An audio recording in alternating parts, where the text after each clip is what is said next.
Dylan, thank you so much for being here today. Thank you. Hi, Forbes. This is amazing. So tell me about what inspired your Days of Girlhood videos. And for everyone who doesn't know, can you please explain what they are and what they turned into? Sure. Days of Girlhood was sort of a video series that I started because I was at the beginning of my transition and I was looking to all these iconic trans women, but not knowing how to get from point A to point B.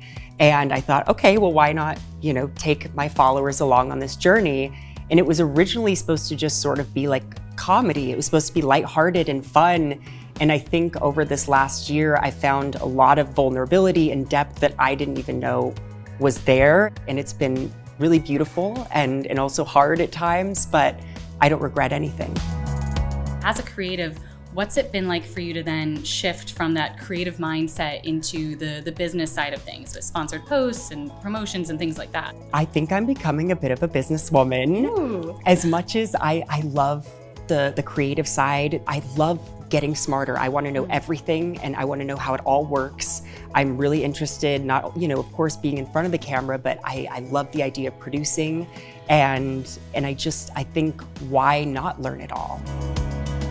Now, I think for me and for a lot of people, because you are so social media forward and you're so out there, a lot of people kind of view you as the spokesperson for the trans community.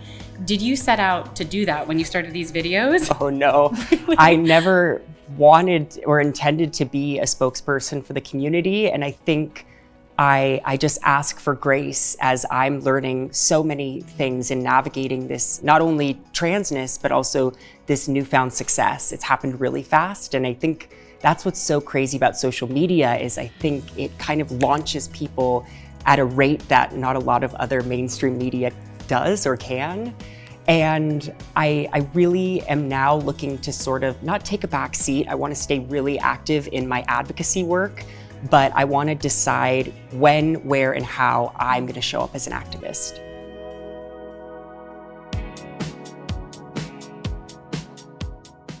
Switching back to the business a little bit, Sure. What is the one business rule that you operate by no matter what? Oh, I love this. My agent, Stephanie, she always says, don't react, respond.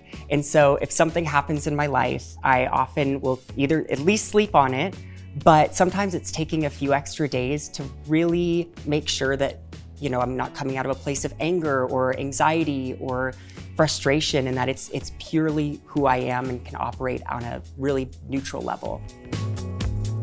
You were, in the spotlight earlier this year after there was some backlash with the sponsored posts. Yes. Has this experience affected who you partner with going forward? Absolutely. I now realize that when I work with a brand, that they will forever be a part of my story.